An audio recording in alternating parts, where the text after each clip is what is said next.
What's up, everybody? Welcome back to my channel. Thank you so much. I am not in my studio today. I'm not in my office. This is someone else's place, and he's a friend. And you want to come in? So I came over to his house. I want to introduce you guys to the all famous.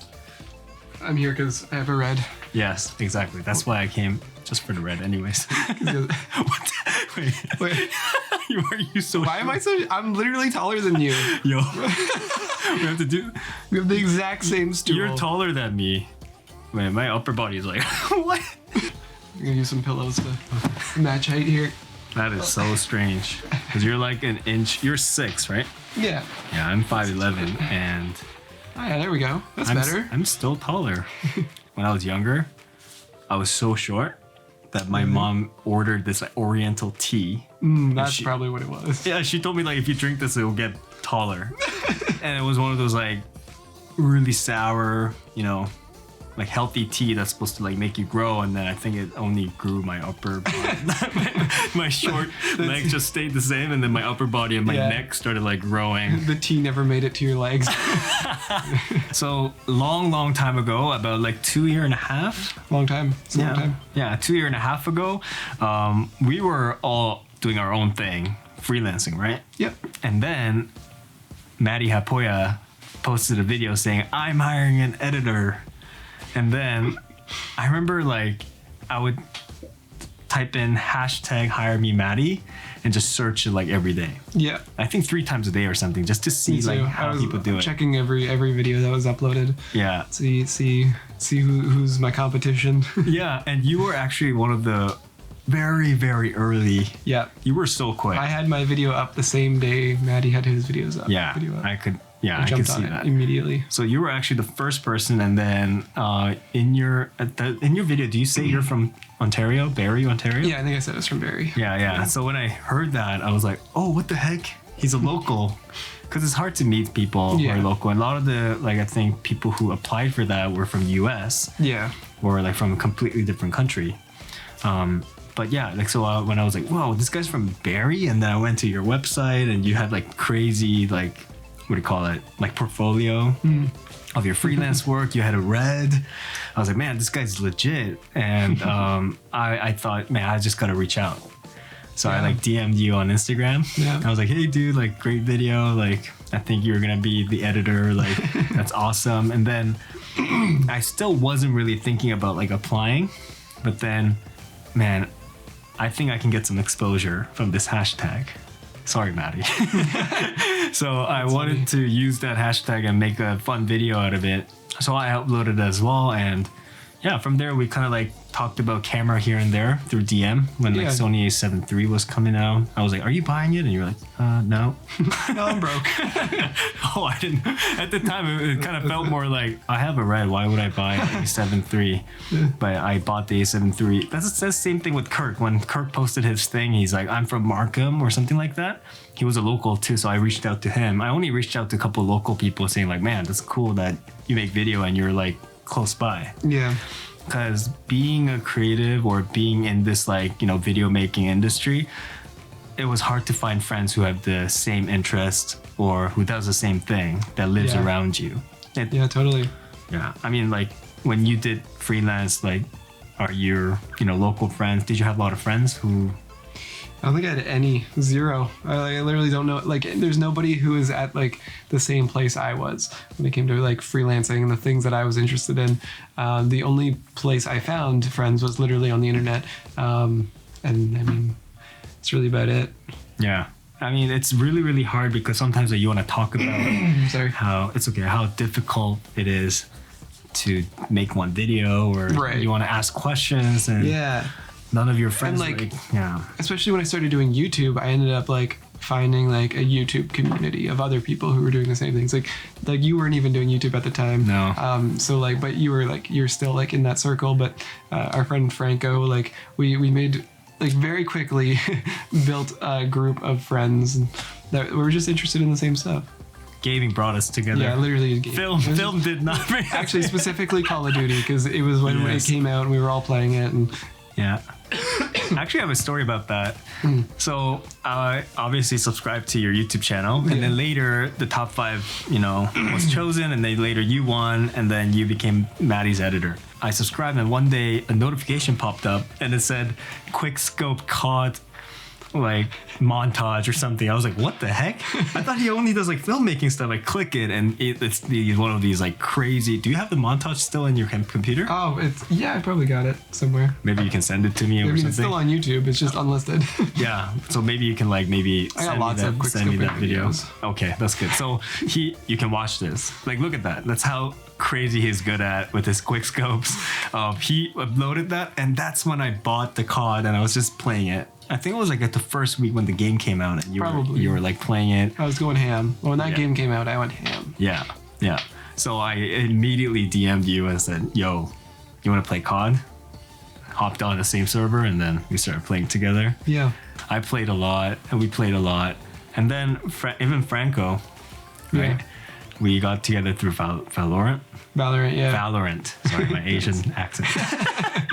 Yeah, and like I met Franco through Twitch, and then I found out he was a creator, and he had his own like Twitch channel and YouTube channel, and now he's killing it in everything. Yeah, it's really cool. Yeah. Sometimes he would like send me his raw photos, and he's been like taking a lot of photos. Yeah. Oh, did you know Franco recently became like one of the media person in the U.S. Army. Yeah, his job title changed a little bit. Yeah. So he does a lot of like physio stuff on his YouTube channel. He's a physical therapist in the army or military, I should say. But now with his like the new skills that he's learned just through YouTube, it's actually like trickling into his job, and now they're getting him to do other stuff, which is kind of cool. Yeah. And what's amazing, I don't know, like Franco doesn't believe me when I like compliment him, but like when I look at his army, I guess it's kind of like a corporate video style, a lot of like testimonies and interviews and stuff like that. But when I watch his videos, I tell him, you're better than most production companies that literally are in Toronto. 100%. Yeah. And he's like, nah, you're just too nice. I'm like, no, like literally he does a great job. And when you launch your YouTube channel, I was like super inspired because like I've always thought about it. Yeah. I always thought about, I gotta do YouTube. Even like 3 years ago, my friends were always telling me like, oh, you should start a YouTube channel. You should start a YouTube channel. And when Matti was still doing travel feels, that's when I was thinking like, oh, I should start getting into YouTube. But then, I don't know, it's just like, I was actually super shy in front of the camera. Even me like talking in front of the camera like this. Yeah. It took quite a long time. I can imagine. I think thankfully with me, like, because I was doing Vine before freelance. Oh, right. So I learned very quickly how to talk to camera. Even though there wasn't much talking, I was very comfortable in front of the camera. But now, now it's good. I kind of skipped the awkward stage. Yeah. Which is nice. I mean, I'm still awkward, but I rock it. Nah, you're not awkward.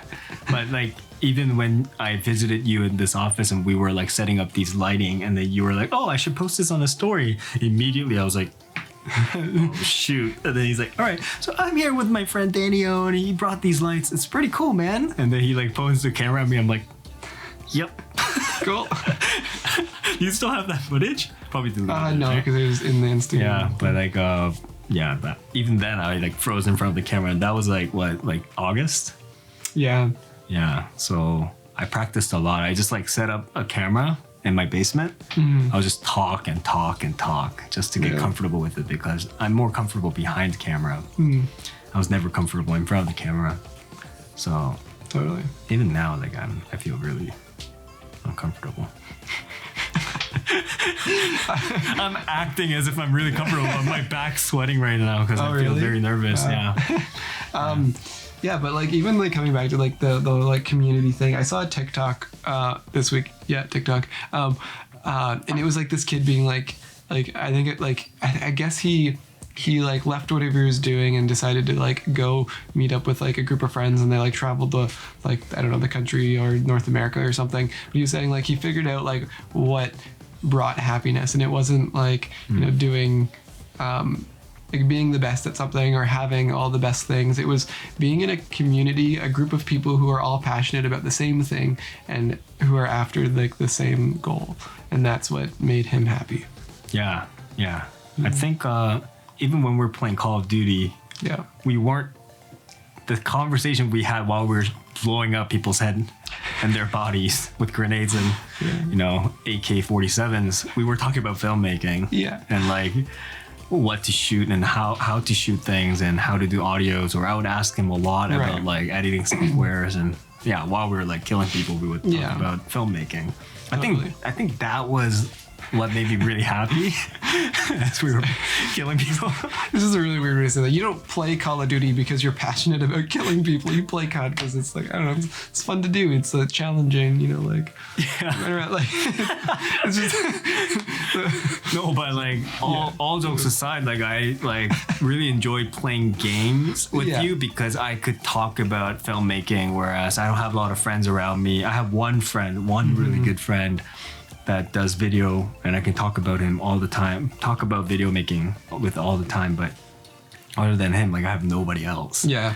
And so whenever like we're playing games, I loved asking you questions, or you would like share tips and I would share tips, and we'd just like talk about filmmaking. Totally. Yeah. Yeah, like same thing. Like I don't have like I really don't have many friends that know much about filmmaking. I have a lot of friends that know stuff about tech and computers and all that fun stuff. But I mean, when it comes to filmmaking, like it's tough. I think the way I would describe it is almost like when you're like, because it's funny because it's like filmmaking and Call of Duty were two passions that like, or not passions, but two interests that like aligned, and that's when you build like a strong friendship and community. Well, there's also like other things, like both of us being Christian and like just like common faith, having like just common things in our life. Yeah, worldview. That's a better way of saying it. It's just I guess that's how you build community. What else are I going to talk about? Drugs. Okay, so Adderall. Christian friends and worldview, we talk about drugs. You know, but yeah, so that's how we met, and that's how we like started collaborating, and we were collaborating a lot on Warfield virtually. And then we started collaborating with like, you know, filmmaking, and when I was talking with you and your friends on Discord, we said, yo, one day I'm gonna come up and we're gonna have Korean barbecue. We actually did it. We did. We didn't film it or anything. We just enjoyed the time. But yeah, we had a feast at whose house was it? Spencer's house. Yeah, Spencer's house. We went over to Spencer's house, one of Matt's friends' house, and we did a nice barbecue. So because you started your YouTube channel and you've been sharing a lot, like almost weekly, about, I'm gonna upload this, I'm gonna talk about this, like what should I talk about? And I've seen a lot of behind the scenes stuff from you. Yeah.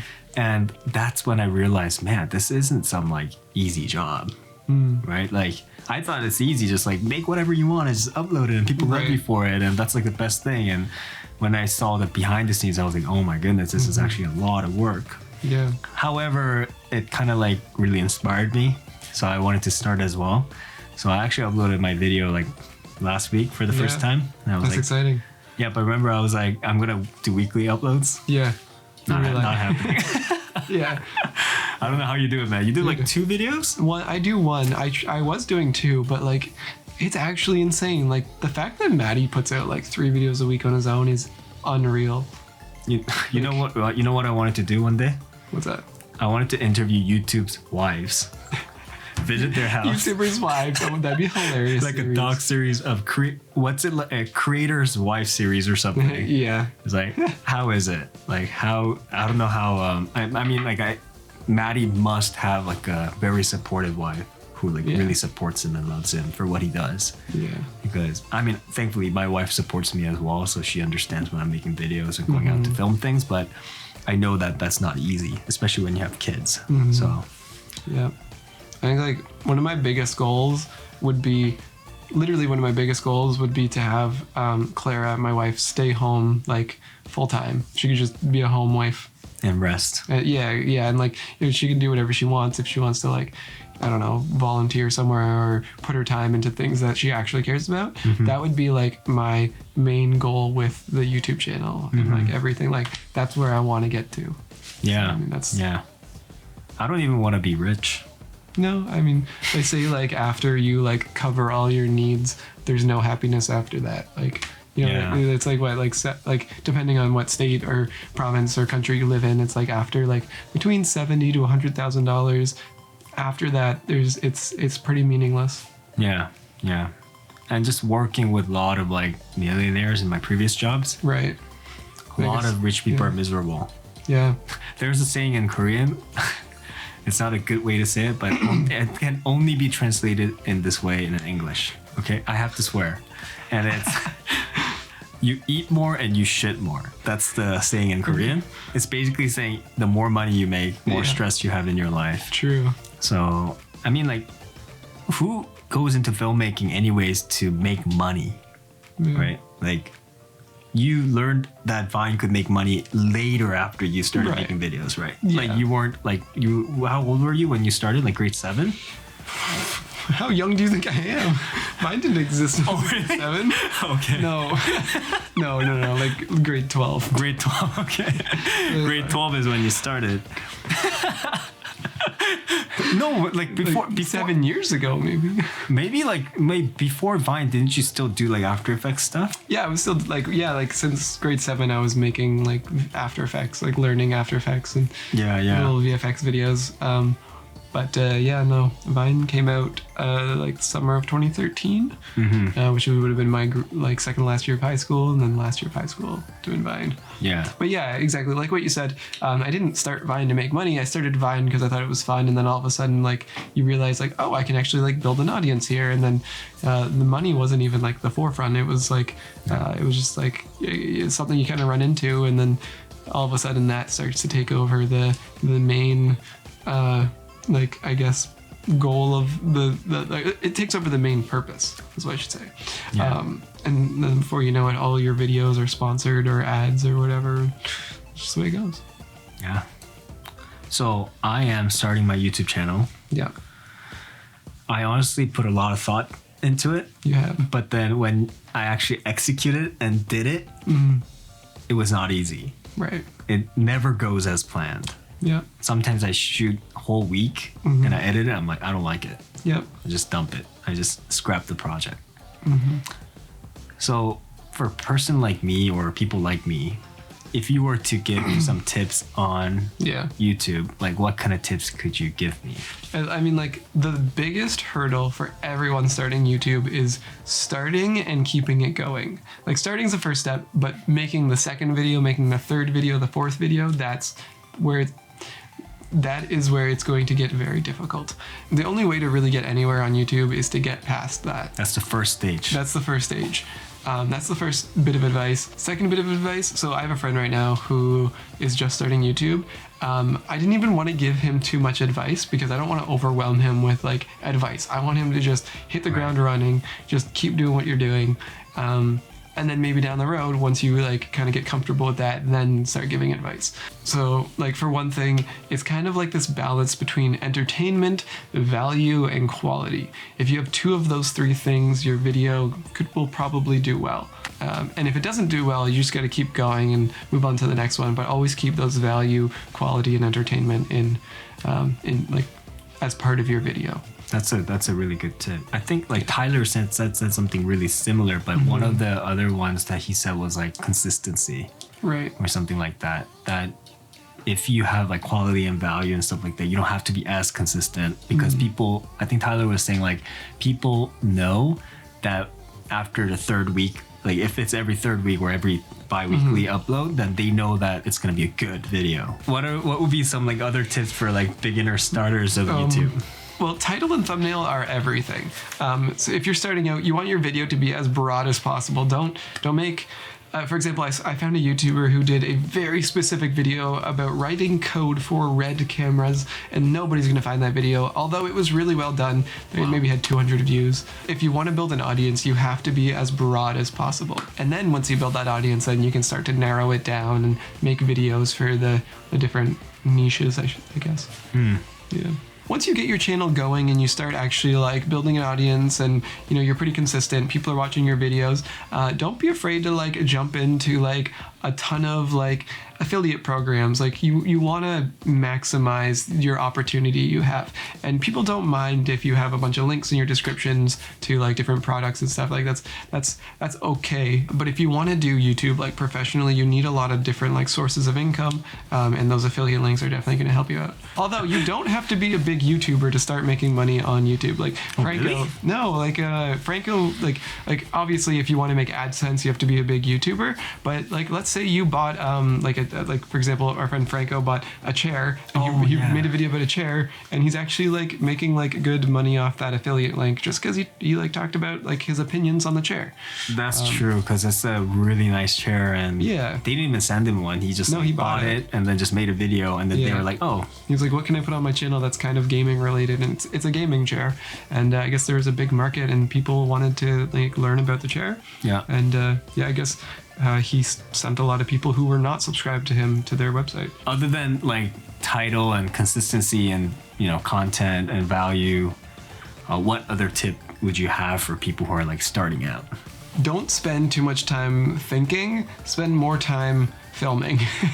Like, Yeah. I feel like a lot of people are like, I'm going to start a YouTube channel in 6 months. Here's my game plan. And like, I guess if you've kind of like figured it out, like cool, but like, just stop thinking, start going. And because the other thing too is like, if you build yourself up to like this big start and it doesn't go anywhere, you're going to quit. You're going to fail. You kind of got to start small and work your way up. Yeah, and now that you say that, something it reminds me of like, because I've been planning like 3 months, Yeah. and if I had 5 things planned, only one went well, and then 4 things not my fault. Some like scheduling with meeting up with someone, or like me Right. scheduling to go somewhere to film it, and then that doesn't work out, or even like I was supposed to have that music video shoot next week in Hamilton, and because of the COVID lockdown, it got canceled. So I had a whole plan for that, and that got canceled. So, well, thank you so much for Yeah. teaching me It's my pleasure. how to game, how to edit, how to shoot. He like gives me tips on so many things. He's like my mentor. I definitely appreciate having you and other friends in like a filmmaking community, and just someone you can talk to and get opinions on or just hang out with, and it's cool. It's great. All right. So if you guys liked today's content, if you could just support me by like and subscribing to this channel, that would be greatly appreciated. And I guess I'll see you guys. Smash that like button. I'll see you guys in the next one.